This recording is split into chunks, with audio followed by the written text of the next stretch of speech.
성도 여러분 안녕하십니까? 행복한 안식일입니다. 사도행전 1장 11절에 보면 가로되 갈릴리 사람들아 어찌하여 서서 하늘을 쳐다보느냐 너희 가운데서 하늘로 올리우신 이 예수는 하늘로 가심을 본 그대로 오시리라 하였느니라. 여러분 누군가를 기다려본 적 있으십니까? 오기로 약속한 사람이 약속 장소에 오기를 기다리고 태어날 아기를 기다리고 기다리는 소식이 들리기를 기다리고 농부는 비가 오기를 기다리고 이렇게 삶의 많은 부분은 여러 기다림으로 이어집니다. 저희 가정은 지난 한 달 동안 아주 새로운 경험을 하였는데요. 저희 두 자녀들이 지난달 말 그러니까 지금으로부터 한 달 정도 전에 미국에 있는 우리 교회 학교로 진학을 해서 미국 미시간주로 부모를 떠나 유학을 하게 되었습니다. 지난번에 새벽 기도 때 하나님께서 기이한 섭리와 기도의 응답으로 아이들이 무사히 미시간에 있는 학교로 갈 수 있게 되었는데요. 저희는 그냥 보내기만 하면 될 줄 알았습니다. 그런데 그때부터 똑같은 집에 사는데 아이들이 없는 그러한 시간과 공간은 저와 저희 집사람에게는 아주 낯설게 다가왔습니다. 떠들고 웃던 소리가 어느 날 갑자기 들리지 않고요. 늘 4명이 앉아서 시끌벅적했던 식탁이 조용해졌고요. 아이들의 방은 문이 닫힌 채 아무 인기척이 없는 고요한 방과 그리고 집이 되었습니다. 저희 집사람은 수시로 눈물을 적시고 또 집에 있으면 힘이 든다고 집에 있는 시간보다 일하는 시간을 더 늘려버리며 허전한 마음을 달래고 있었고요. 아이들에게는 전화 올 시간만 기다리고 있다가 매일 똑같은 질문, 밥은 잘 먹냐, 아이들과 잘 지내냐, 아프진 않냐, 이런 똑같은 질문만 묻으면서도 매일 20분, 30분씩이나 아이들과 통화를 하고요. 늘 이제 며칠 후면 아이들이 온다는 날만 계산하고 있었습니다. 그러다가 아이들이 이번 주 수요일에 집에 도착하니 다시 예전과 같이 집안에 생기가 돌고 저희 부부는 다시 웃을 일이 생기고 식탁에서는 다시금 수다가 끊이지 않게 되었습니다. 이 한 달 동안 아이들을 기다렸던 우리 부모의 기다림은 새로운 기다림이었고 많은 것들을 생각하게 해주었습니다.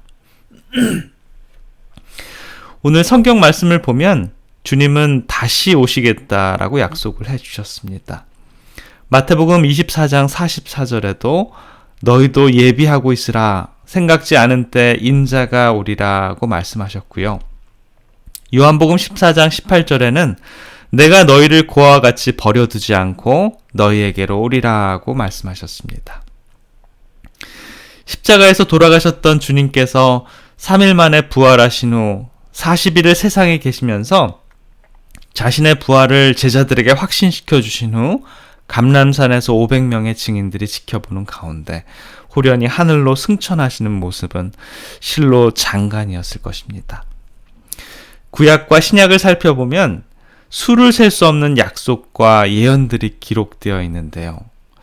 그 약속과 예언은 단 한 가지의 오차도 없이 그대로 성취되고 실현되었습니다. 예수님에 관한 예언의 경우를 보더라도 너무나 정확하게 이루어졌습니다. 베들레헴에서 나온다는 예언도 성취되었고요. 고난을 받으시리라는 예언도 성취되었고요.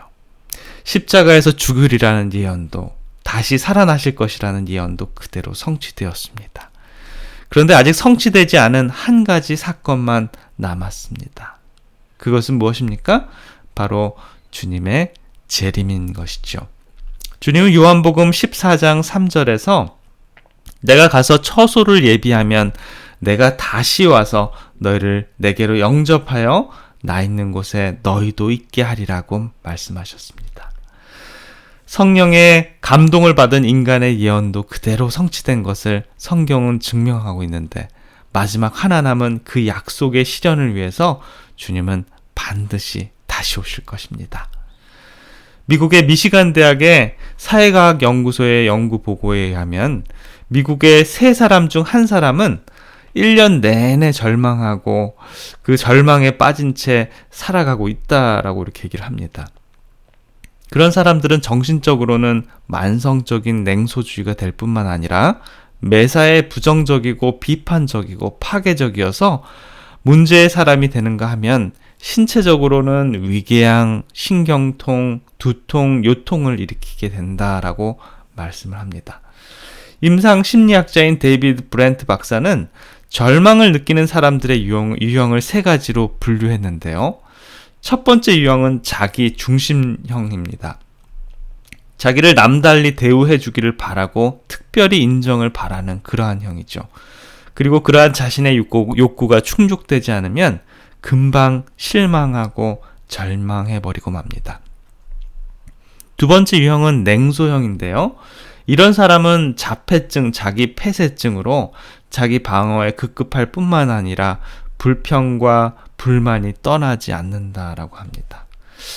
세 번째 유형은 복종형인데요. 이러한 사람은 눈치와 아첨으로 다른 사람의 관심을 모으려고 합니다. 그러나 그것이 뜻대로 이루어지지 않으면 곧 실망에 빠진다라고 합니다.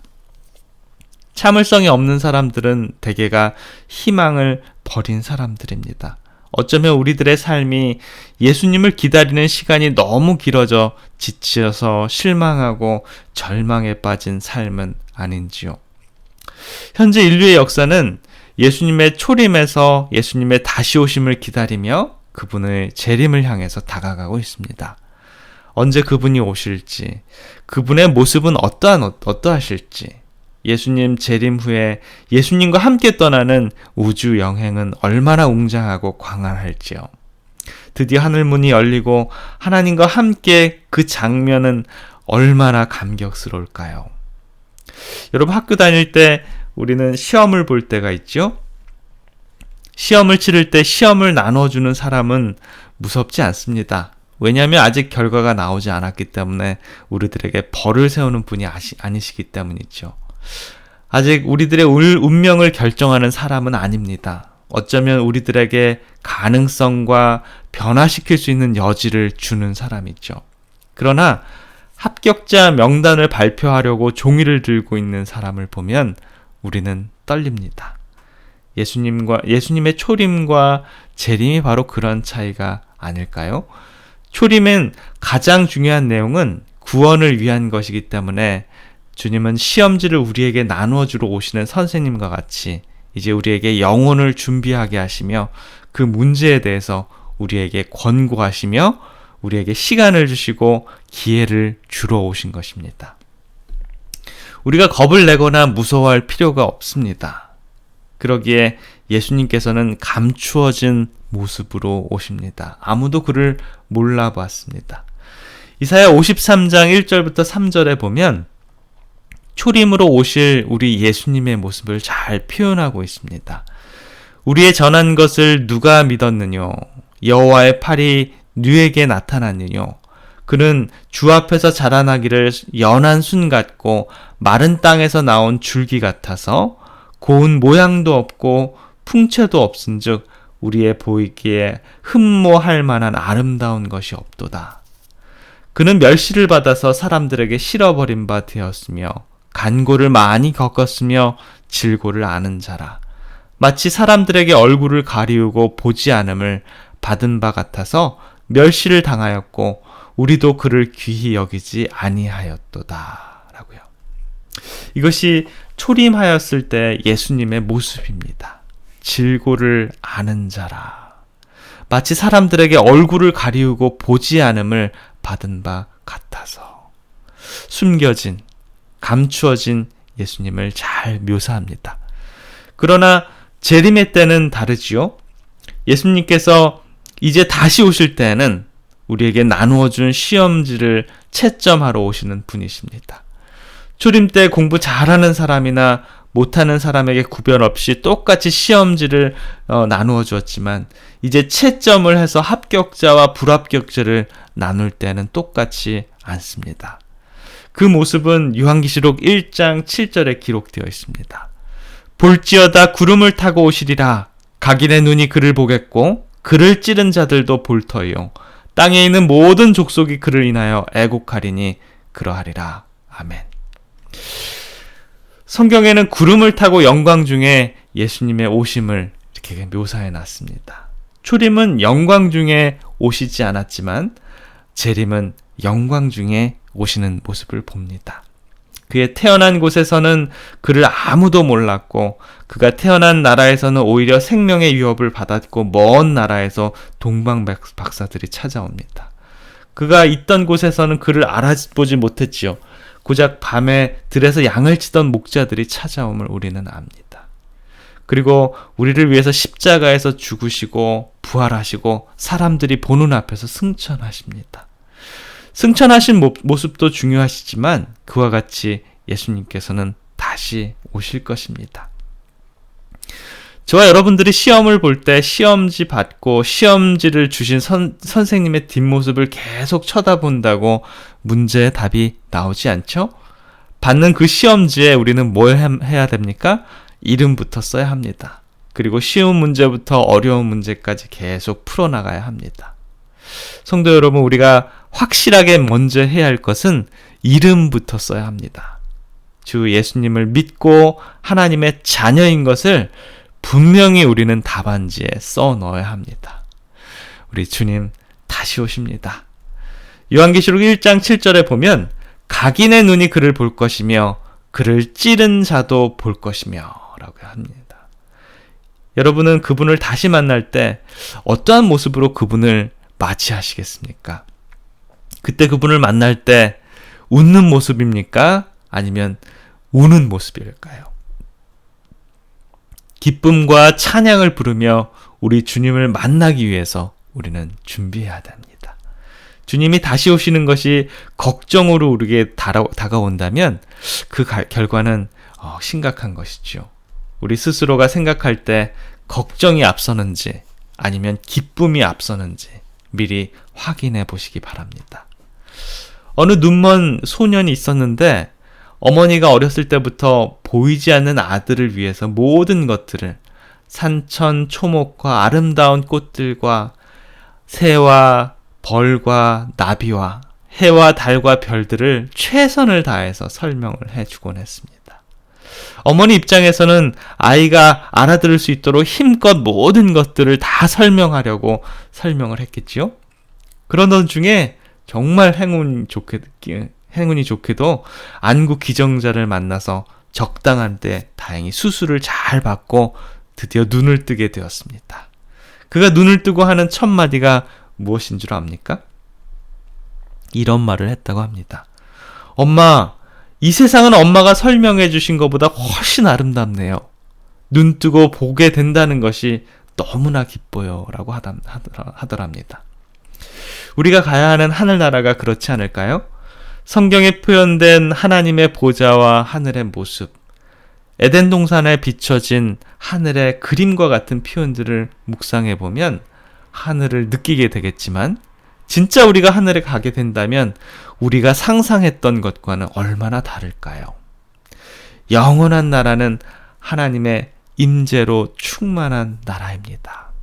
천국, 곧 왕국에서 가장 중요한 분이 누굴까요? 바로 왕 대신 하나님, 또 예수님입니다. 왕을 사모하는 사람은 왕국을 사모할 것입니다. 하나님을 사모한 사람은 하나님의 나라를 또한 사모할 것입니다. 하나님에 대한 사모함이 없는 사람들은 하나님의 나라를 사모할 이유가 전혀 없겠죠. 여러분들은 왜 하늘에 가기를 원하십니까? 거기에는 고통이 없기 때문에 천국을 사모하는 사람들도 있습니다. 혹은 천국에는 눈물이 없는 곳, 슬퍼할 일이 없기 때문에 가시고자 하는 분들도 있을 겁니다. 그러나 우리가 천국을 사모해야 할 가장 중요한 이유는 거기에 우리가 사랑하는 분이 계시기 때문입니다. 그것은 마치 이구 땅에서 사는 사람들이 조국을 그리워하는 가장 중요한 이유가 그곳에 가족과 친지를 놔두고 왔기 때문인 것과 같은 그런 이유죠. 천국이 중요한 것은 하나님이, 예수님이 거기 계시기 때문입니다. 우리는 이 땅에서도 하나님의 임재를 부분적으로 경험하게 됩니다. 그러나 우리가 얼굴과 얼굴을 대하여 하나님을 만나게 되는 것과는 정말 차이가 크겠죠? 하나님의 영광과 아름다우심과 거룩함을 우리가 충분히 경험할 수 있는 나라, 그곳이 바로 천국입니다. 요한계시록 21장 3절에 보면 내가 들으니 보좌에서 큰 음성이 나서 가로되 보라, 하나님의 장막이 사람들과 함께 있음에 하나님이 저희와 함께 거하시리니 저희는 하나님의 백성이 되고 하나님은 친히 저희와 함께 계셔서. 여기에 보면 함께라는 말이 3번이나 강조되어서 나옵니다. 지금도 하나님은 우리와 함께 계시지만 그때가 되면 우리는 하나님의 임재를 완전히 충족하게 경험하게 될 것입니다. 결혼 전에 사랑하는 사람과 종종 함께 있을 수 있지만 결혼을 하게 되면 늘 함께 있을 수 있는 것과 같은 것이죠. 예수님의 재림을 기다리는 것은 과연 어떤 느낌인가 하는 것을 느끼게 하는 것은 가끔 저희 집사람을 통해서 느끼게 됩니다. 아버지인 저는 아이들이 보고 싶다는 생각을 가끔 합니다만 엄마의 마음은 많이 다른다는 것을 이번에 느끼게 되었습니다. 아이들을 그리워하면서 늘 아이들 전화를 기다리는 모습을 보며 떠난 아이들은 그곳에서 잘 살고 있을 텐데 부모는 안절부절하면서 기다리는 그러한 모습입니다. 아이들이 돌아온 다음 날 새벽부터 주방에서 툭탁툭탁 하며 정성껏 음식을 하는 소리가 들립니다. 평소에는 김치찌개 하나도 충분했던 우리 부부에게는 그날은 식탁에 더 이상 그릇 하나 더 올릴 자리 없이 정말 가득하고요. 아이들이 좋아할 만한 음식들이 정말 많이 차려져 있었습니다. 오랜만에 접해보는 반찬에 중간에 앉아있던 제가 호강을 하게 되었는데요. 아이들이 없을 때에는 제 숟가락에다가 가끔씩 반찬을 올려주기도 했었는데 이제는 저런 아랑곳하지 않고 연신 아이들의 숟가락으로 반찬이 올라갑니다.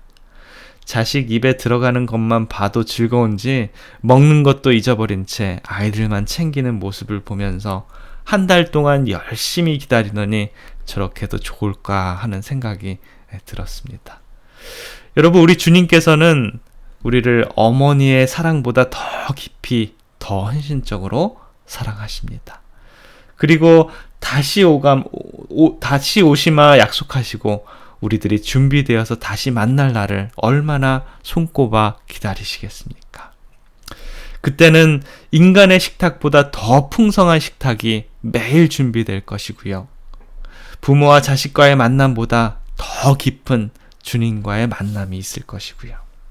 유한한 이 땅에서 한없이 주고 싶은 부모의 마음보다 하늘 금도성과 온 우주를 소유하신 주님께서는 하루빨리 온 우주를 우리와 함께 여행하시기를 정말 손꼽아 기다리실 것입니다.